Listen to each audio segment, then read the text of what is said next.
Você já sentiu como se Deus fosse uma energia distante, algo abstrato que criou o universo, mas que não entende a sua dor, o seu cansaço ou as suas lágrimas durante a madrugada? Muita gente vive a fé como se estivesse gritando para o céu, esperando um eco, mas o Evangelho de hoje, o prólogo de São João, nos revela o segredo que separa o cristianismo de qualquer outra filosofia ou religião do mundo. E este segredo é que não fomos nós que subimos até Deus, foi Deus quem teve a coragem de descer até a nossa bagunça. Hoje vamos mergulhar no texto mais profundo da Bíblia para entender como a palavra se tornou carne e por que isso cura a sua solidão agora. Convido então agora a entrar na presença do Senhor e suplicar que Ele nos auxilie e nos prepare para acolher a sua santa palavra. Espírito Santo, desce sobre nós e abre nossos ouvidos, nosso coração, para acolher o que o Senhor tem para nós neste dia. Que através desta palavra nossa vida seja ressignificada, transformada. Pedimos isso não só para o nosso bem, mas para a glória do vosso nome e para o bem de todos aqueles que convivem conosco. Nós vos pedimos, por Jesus, na unidade do Espírito Santo. Amém. Proclamação do Evangelho de nosso Senhor Jesus Cristo segundo João. No princípio era a palavra, e a palavra estava com Deus, e a palavra era Deus. No princípio estava ela com Deus. Tudo foi feito por ela, e sem ela nada se fez de tudo o que foi feito. Nela estava a vida, e a vida era a luz dos homens. E a luz brilha nas trevas, e as trevas não conseguiram dominá-la. Surgiu um homem enviado por Deus, seu nome era João. Ele veio como testemunha, para dar testemunho da luz, para que todos chegassem à fé por meio dele.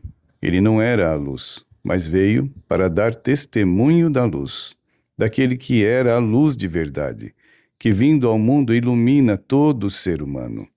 A palavra estava no mundo, e o mundo foi feito por meio dela, mas o mundo não quis conhecê-la.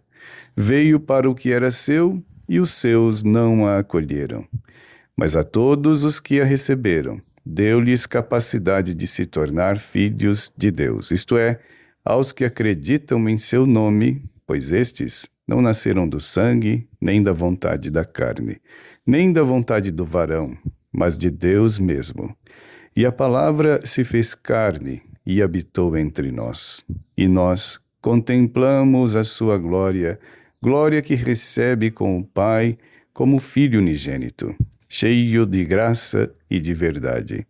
Dele, João dá testemunho, clamando: Este é aquele de quem eu disse, o que vem depois de mim passou à minha frente, porque ele existia antes de mim. De sua plenitude, nós temos recebido graça por graça, pois por meio de Moisés foi dada a lei, mas a graça e a verdade nos chegaram através de Jesus Cristo. A Deus ninguém jamais viu, mas o unigênito de Deus, que está na intimidade do Pai, ele nos deu a conhecer. Palavra da salvação. Glória a vós, Senhor. Queridos amigos, João não começa o Evangelho no Natal em Belém. Ele começa na eternidade, no princípio. Aqui está a primeira chave que precisamos virar. Jesus não é um plano B de Deus. A palavra grega que João usa é logos. Significa palavra, mas também significa razão, sentido. Sabe aqueles dias em que a vida parece não ter sentido? Quando tudo parece um caos aleatório? João está dizendo, não, o princípio de tudo. Existe um sentido, existe uma lógica, e esta lógica é uma pessoa. O universo não é fruto do acaso, é fruto de um amor inteligente. Mas o texto avança para algo que escandalizou o mundo antigo O versículo 14 diz: E a palavra se fez carne. Entendam o peso disso. Para os filósofos gregos, Deus era perfeito, intocável, puramente. Dizer que Deus se fez sarx, que significa carne, era nojento para eles. Carne significa fragilidade, significa suor, fome, frio, dor de dente, lágrimas. Por que Deus faria isso? Por que o autor do livro entraria nas páginas da sua própria história, não como um rei intocável, mas como um personagem vulnerável? Para que você nunca mais pudesse dizer: Deus não sabe o que eu estou passando. Ele se fez carne para santificar a sua carne, as suas dores, as suas lutas diárias.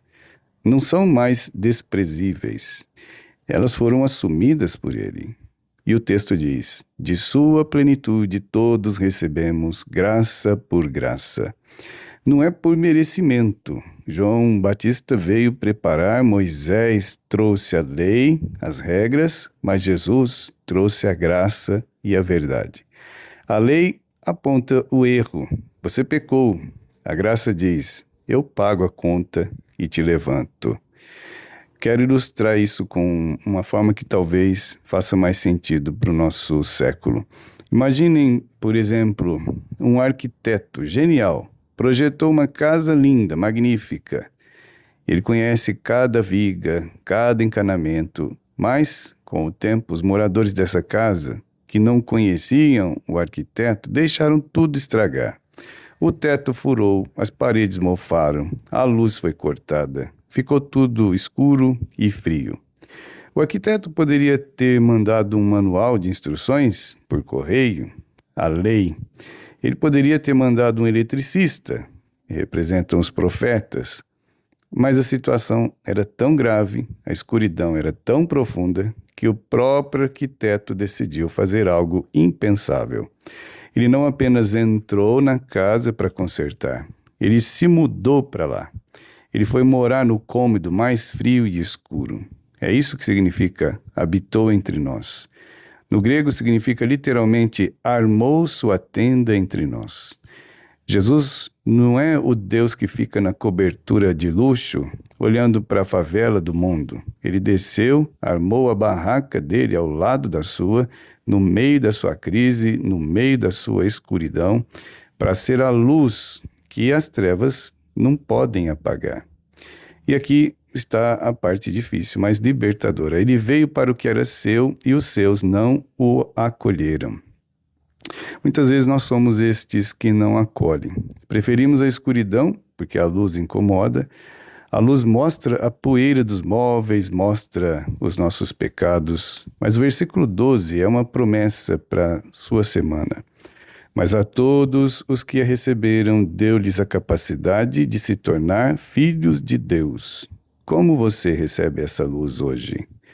Primeiro, reconheça a carne. Não esconda sua fragilidade diante de Deus. Reze com verdade. Diga: Senhor, eu estou cansado, eu estou com medo. Ele entende a sua carne. E segundo, busque a verdade. Leia um trecho desse Evangelho de João por dia nesta semana. Deixe a lógica de Deus reordenar a sua mente ansiosa. Eu quero rezar por você neste dia, mas também eu solicito que você dê um passo em direção à luz divina. Te convido a deixar aqui nos comentários qual é a escuridão ou a dificuldade que você está enfrentando hoje e que precisa que Jesus ilumine. É a saúde, é o casamento, é o desemprego. E você pode, por exemplo, escrever: Jesus ilumina o meu, a minha, e aí você completa e coloque essa situação. Quero ler, unido com todos os outros irmãos, rezar por você. E agora vamos terminar com a nossa oração final. Senhor Jesus, Verbo eterno, Deus conosco, nós te adoramos porque não nos deixaste órfãos. Obrigado por teres assumido a nossa carne, as nossas dores, a nossa morte. Nós te pedimos, entra, Senhor, nas nossas trevas, na nossa ansiedade, na nossa depressão, na nossa falta de sentido. Que a tua luz brilhe e que nenhuma escuridão em nossa casa consiga dominá-la. Dá-nos a graça de sermos verdadeiramente filhos de Deus. Amém. E agora a bênção final. O Senhor esteja convosco, Ele está no meio de nós. Que a bênção do Deus Todo-Poderoso, Pai, Filho e Espírito Santo desça sobre você e permaneça para sempre. Amém. Lembre-se, a luz brilha nas trevas e as trevas nunca vencerão. Se você quer entender como essa palavra feita carne continua viva e real hoje, é importante assistir também outros vídeos onde são explicados vários temas. Entre eles, por exemplo, a importância da Eucaristia, da confissão, os comentários de cada dia e a continuação deste milagre. Assista e também compartilhe este e outros vídeos com aqueles que você sabe que estão procurando, estão precisando. Que o Senhor te acompanhe neste dia. Amém.